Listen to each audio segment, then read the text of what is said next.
Ay, nako, thank you Lord. So ayun na nga mga kasipag, dahil po nanalo yung binoto po namin na pinaniga namin na kapitan sa awa ng Diyos. Thank you Lord, grabe. Ako po ngayon ay magliligpit na para mamaya madaling araw ay bibiyahin na po ako pa Manila, no? So alauna pa po. So anong oras na? Time check 10. Meron pa akong 3 oras. Pupunta ako ngayon sa bayan namin sa Liloan. So thank Lord, wala po akong dapat papasalamatan diyan. Ikaw po, talagang na talagang pumanig ka po talaga sa kabutihan. Grabe, thank you Lord. Wala akong masabi sa iyo sa kabutihan mo, no? Talagang kumilos po yung kaaway na gumawa ng paraan para lang po manalo.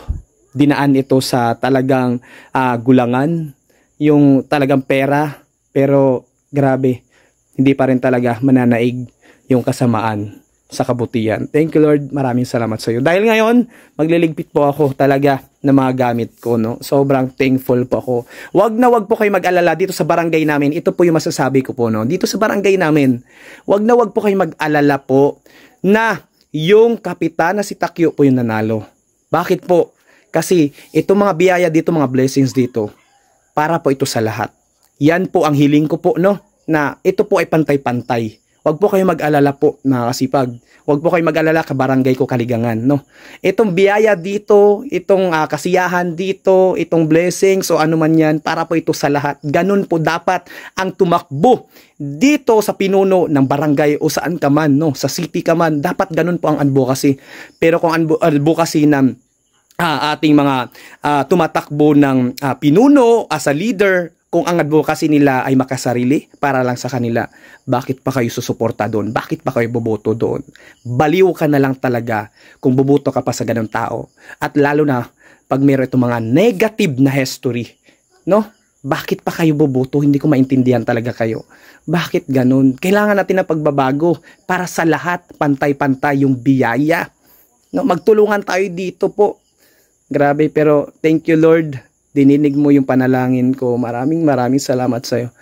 Kahit naiyak ako, no? Kasi ako, hindi naman ako selfish. Gusto ko maging masaya, pantay-pantay dito sa barangay namin. Hindi lang sa amin. So, galit ako sa mga ganyan na sa amin lang po ibigyan. Kung marami lang kaming pera, no? Lahat po bibigyan kung mayaman lang kami. Kasi ang yaman, nandyan lang yan. Ang biyaya, nandyan lang yan. Hindi yan na madadala natin sa taas, sa langit. Pero yung mga kabutihan natin, no? Yan po yung mga dapat requirements para dali natin doon sa kaligtasan po, yung kabutihan. Yun po, no, mga kasipag at mga kabarangay Kaligangan, sobrang thankful ako na panabago na po yung kapitan natin. Wag po kayo mag-alala, no, kasi para sa lahat po ito, sa biyaya, pantay-pantay po tayo dito. Kung meron kayo na kikitaan na hindi pantay-pantay, mag-concern po kayo, malaya po, no, para mabigyan ng tugon, para pantay-pantay po lahat. So, ganun po dapat ang advocacy ng tumatakbo as a leader o pinuno sa barangay o sa bayan o dito sa bansa natin. So, yan na po.